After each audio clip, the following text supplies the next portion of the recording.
नमस्कार दोस्तों, मैं शत्रुघ्न गुप्ता। आप सभी को आज पॉलिटी की तीसरी क्लास है। जैसे कि हम लोग कल पढ़े थे, जो लिखित संविधान होता है कि अलिखित संविधान, इसके बारे में हम लोग कल जाने थे।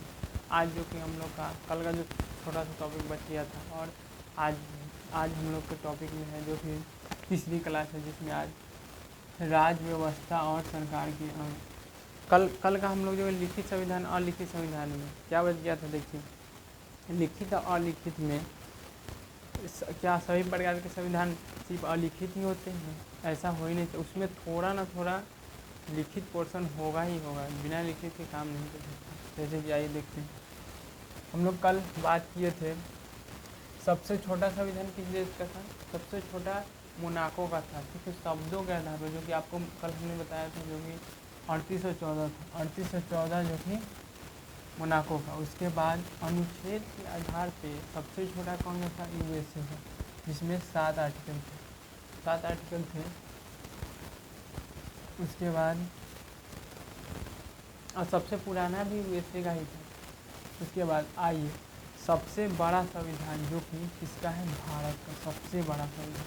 या तो आपको पूछा जाए शब्दों के आधार पर या अनुच्छेदों के आधार पर, दोनों को मिलाने के बाद ही भारत का ही संविधान सबसे बड़ा है दुनिया में। अगर देखिए, जैसे शब्दों के आधार पर कुल पूछ लिया जाए भारत का कितना है, भारत के संविधान में कितने कुल शब्द है, तो 1,17,369 शब्द है। ये एग्ज़ाम को बहुत इम्पोर्टेंट है, इसको स्टार लगा लीजिए, ये एग्ज़ाम में पूछा ही जाता है। उसके बाद अनुच्छेद के आधार पे 395 जो कि मूल संविधान में थे, अभी वर्तमान में जो कि है 448, इससे ज़्यादा भी बढ़ा होगा। उसके बाद इंग्लिश में, जो कि आपको हम लोग कल बताए थे, जो प्रेम बिहारी नारायण रायजादा जी ने लिखा था इंग्लिश में, जो कि सभी पेज और पैसा 1 भी रुपये नहीं लिए थे। इनके गुरु जी का नाम था राम प्रसाद सक्सेना, जो कि लास्ट पेज पर अपना नाम लिखा था उनके गुरु जी का अपना। उसके बाद हिंदी में बसंत कृष्ण वैद्य जी ने लिखा था। और आइए अब जानते हैं संविधान का आंकलन किसने किया था, आंकलन किन लोगों ने किया था। जैसे कि नंदलाल बोस जी प्लस राम मनोहर जी, उसके बाद प्लस 22 मेंबर और थे। ठीक है, उसके बाद जो नंदलाल बोस जी के गुरु जी का नाम था, वो नंदलाल बोस जी कहाँ पढ़ते थे? तो शांति निकेतन के छात्र थे। और इनके गुरु जी का नाम जो कि अवनींद्र नाथ टैगोर कौन थे? ये जो कि रविंद्रनाथ टैगोर जी के भतीजे थे, रविंद्रनाथ टैगोर। और इन्होंने भारत माता की चित्र बनाया था। इन्होंने ही पेंटिंग बनाई थी वाला। इन्होंने इसलिए बनाया था क्योंकि अंग्रेज़ों ने उस समय फूट डांगने के लिए बंगाल विभाजन किया था। उसको रोकने के लिए ही भारत माता की, क्योंकि हम लोग सभी एक है, हम लोग भारत माता की, इसीलिए बनाया गया था। उसके बाद आइए, संविधान सरकार के अंगों की शक्तियों की सीमाएं तय करता है। ये हो गया। उसके बाद आइए, सरकार के कितने अंग होते हैं? सरकार के 3 प्रकार के अंग हैं। कितने प्रकार? 3 प्रकार। आइए हम लोग समझते हैं। जैसे कि विधायिका, कार्यपालिका 2 में, और 3 में न्यायपालिका। इसको मतलब क्षैतिज वितरण किया गया है, इसको सत्ता का क्षैतिज वितरण कहते हैं इसको। जैसे कि विधायिका जो कि कार्य निर्माण करती है। उसके बाद आपका न्यायपालिका उसको कार्य को पालन में लाती है, और उसका जांच भी कौन करेगा? जांच करता है जो कि आपका न्यायपालिका उसको जांच में करता है। ऐसा नहीं है कि आप किसी को भी, इसीलिए क्षैतिज वितरण इसलिए कहा गया है क्योंकि अगर मान लीजिए न्यायपालिका ही पूरी शक्तिशाली हो जाए, अपनी मनमानी करने लगे, और न्यायपालिका चाहे कार्यपालिका सोचे जो मैं राजा बन गया हूँ, मैं ही सब कुछ करूँगा, तो उसको भी रोकने के लिए, इस सब को मतलब एक बराबर करने के लिए, अगर ई अपनी मनमानी करेंगे तो ई न्यायपालिका इसको रोक लगाएगी। उसके बाद विधायिका कार्यपालिका पर रोक लगाएगी। इस सभी को, ये विधायिका का काम है एक में कार्य का विधि निर्माण, जिसको इंग्लिश में बोला जाता है लेजिस्लेचर। जैसे कि केंद्र में जैसे संसद होगा, आर्टिकल 179 में संसद का विवरण है। हम लोग इसको डिटेल में आगे की क्लास में पढ़ेंगे, अभी तक इतना ही जाने क्योंकि आर्टिकल 179 में संसद का जिक्र है। उसके बाद राज्यसभा जो कि आर्टिकल 80 में है। राज्यसभा को उच्च सदन और इंग्लिश में इसको अपर हाउस ही बोला जाता है।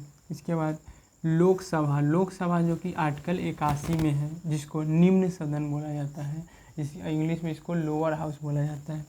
उसके बाद आइए राज्य, जैसे केंद्र में हो गया। उसके बाद राज्य में देखिए तो राज्य में विधानमंडल है, विधानमंडल 168 आर्टिकल 168। उसके बाद विधान परिषद होगा जो कि आर्टिकल 169 में, और इसमें विधानसभा होगा जो कि आर्टिकल 170 में विधानसभा का जिक्र है। जैसे कि अभी तक मतलब कितने राज्यों में विधान परिषद है? विधान परिषद सिर्फ मतलब पूरे भारत में विधान परिषद 2800 राज्य में नहीं है, लेकिन सिर्फ विधान परिषद सिर्फ कितने राज्यों में है? ये सिर्फ 6 राज्यों में ही है, 6 राज्यों में ही। ये तो राज्य की अपना मर्जी है जो विधान परिषद रहे या न रहे। आइए उसके बाद समझते हैं कार्यपालिका का कार्य होता है, जैसे कि हम बताए थे, विधि का क्रियान्वयन, जिसको मतलब जो विधायिका जो बनाएगी ना नियम, उसको व्यवहार में लाएगी, उस पर कार्य करेगी कार्यपालिका। जिसमें राष्ट्रपति होंगे, राष्ट्रपति जो कि आर्टिकल 52 में जिक्र है। उसके बाद उपराष्ट्रपति, जिनका जिक्र आर्टिकल 63 में है। उसके बाद प्रधानमंत्री का जिक्र आर्टिकल 75 के 1 में है। उसके बाद मंत्रिपरिषद होगा राष्ट्रपति के लिए, उसकी मंत्रिपरिषद जो कि आर्टिकल 74 में है। उसके बाद जो कि अब केंद्र हो गया। राज्य में आइएगा तो राज्य में राज्यपाल होंगे, आर्टिकल 153 में इनका जिक्र है। उसमें अगर आप 11 प्लस कीजिएगा तो 164 में आपका मुख्यमंत्री हो जाएंगे। उसके बाद मंत्रिपरिषद होगा, मंत्रिपरिषद जो कि आर्टिकल 163, इससे -1 कीजिएगा तो आर्टिकल 163 हो जाएगा। ठीक है, आइए हम लोग अब आगे, जैसे कि कार्यपालिका के ऊपर अब बात हो गया। अब हम लोग जानेंगे न्यायपालिका का कार्य क्या होता है? न्यायपालिका का कार्य होता है कानूनों की व्याख्या करना या न्याय करना। न्याय हमारे यहाँ कौन करता है? न्याय जैसे कि एक तो सर्वोच्च न्यायालय हो गया। सर्वोच्च न्यायालय को ही हम लोग सुप्रीम कोर्ट में इसका आर्टिकल 124 में जिक्र है। उसके बाद एक दूसरा होता है उच्च न्यायालय मतलब हाई कोर्ट, जिसका आर्टिकल 214 में जिक्र है। जैसे कि देखिए ये 124 और ये 214 सिर्फ अंकों का फेरबदल है, नहीं तो ये आपको याद हो जाएगा आराम से। उसके बाद जिला न्यायालय जो कि डिस्ट्रिक्ट कोर्ट जिसको बोला जाता है, वो आर्टिकल 233 में है जिला न्यायालय। उसके बाद राज्य व्यवस्था से आप क्या समझ, आपको कल ही बताया गया था, राज्य व्यवस्था का मतलब होता है संविधान को व्यवहार में लाना। जो कोई मतलब संविधान जैसे कि पुस्तक का फॉर्म है, उसको मतलब व्यवहार में लाना है, उसी को मतलब राज्य व्यवस्था बोलते हैं। राज्य व्यवस्था का हम लोग जैसे कि संधि विच्छेद करके देखते हैं। राज्य जोड़ व्यवस्था मतलब राज्य का मतलब राष्ट्र और व्यवस्था का मतलब संचालन का जो तरीका जिसको चलाया जाता है। उसके बाद हो गया आपका राज्य व्यवस्था के 4 अंग होते हैं। 4 अंग कौन कौन से होते हैं ये समझते हैं। जैसे कि एक में जनसंख्या हो गया, जैसे पूरा जनसंख्या, देश कितनी जनसंख्या है। उसके बाद देश में कितनी भूभाग मतलब उसमें क्षेत्रफल कितनी है। उसके बाद खुद सरकार के भी तो चाहिए। उसके बाद आपका हो जाएगा 4 में हो जाएगा संप्रभुता मतलब जिसको स्वतंत्रता होनी चाहिए, किसी भी देश के लिए स्वतंत्रता। उसमें जैसे कि एक में हो गया आंतरिक संप्रभु जो कि देश के अंदर होता है। इसको जैसे कि आंतरिक संप्रभु मतलब क्या, देश के अंदर कोई भी मतलब स्वतंत्र रूप से कानून बनाया जा सकता है, उसे आंतरिक संप्रभु बोलते हैं। उसके बाद 2 में होगा आपका बाहरी संप्रभु का मतलब है जो कि देश के बाहर अगर कोई भी लॉ मेकिंग का काम है, उसको मतलब स्वतंत्र रूप से करने के लिए भी एक संगठन बनाया जाता है। उसके बाद नाम मात्र संप्रभु जिसको बोला जाता है, जो कि हमारे यहाँ राष्ट्रपति है, नाम मात्र संप्रभु। इनका सिर्फ है देखना। उसके बाद वास्तविक संप्रभु जिसको बोलते हैं रियल जो कि सोवरेन है वो है हमारे पीएम प्रधानमंत्री जी होते हैं। उसके बाद लोकप्रिय संप्रभु जिसको बोलते हैं कौन है, जो कि हमारे भारत देश की जनता है, देश की जनता ही होती है लोकप्रिय संप्रभु। उसके बाद 6 में देखिएगा तो कानूनी संप्रभु कौन है, कानूनी संप्रभु कौन, जो मतलब कानून जिससे चलता है उसी को लिए तो संप्रभु बना है, जिससे स्वतंत्र होता है उसी को बोलते हैं संविधान। उसके बाद हम लोग देखते हैं संप्रभु शब्द का अर्थ आप लोग समझिए नहीं। संप्रभु शब्द का मतलब है जो स्वतंत्र, पूरी तरह से स्वतंत्र हो, जैसे कि निर्णय की पूर्ण स्वतंत्रता हो, आप कहीं भी कभी भी निर्णय ले सकते हो, उसकी आपको पूर्ण स्वतंत्रता होनी चाहिए, इसी को बोलते हैं संप्रभु। ऐसे कि राजनीतिक संप्रभु की अवधारणा कहाँ से ली गई है, तो रूसों की संप्रभुता से ली गई है। उसके बाद इसका विचार जिसको किसने किया था, तो ऑस्टिन जी ने इसको मतलब बोला गया था, जो कि संप्रभुता मतलब स्वतंत्र।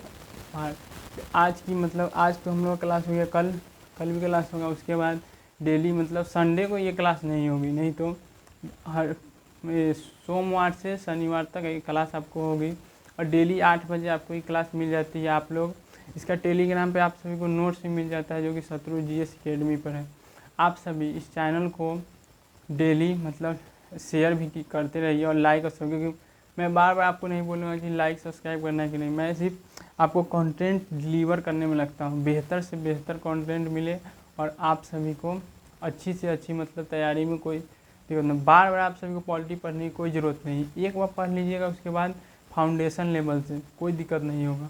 किसी भी क्वेश्चन में, किसी भी एग्ज़ाम, वनडे एग्ज़ाम में बैठ सकते हैं, जैसे किसी भी वनडे एग्ज़ाम, अब कोई भी वन, जैसे SSC, रेलवे, स्टेट की कोई भी एग्ज़ाम, यूपी SI हो गया, BPSC हो गया, मतलब वनडे एग्ज़ाम, एयरफोर्स, नेवी, सब किसी में आप बैठ सकते हैं। एक बार पढ़ना है, बार बार नहीं पढ़ना है आपको, ठीक है। चलिए धन्यवाद, जय हिंद दोस्तों, आप सभी को जय हिंद।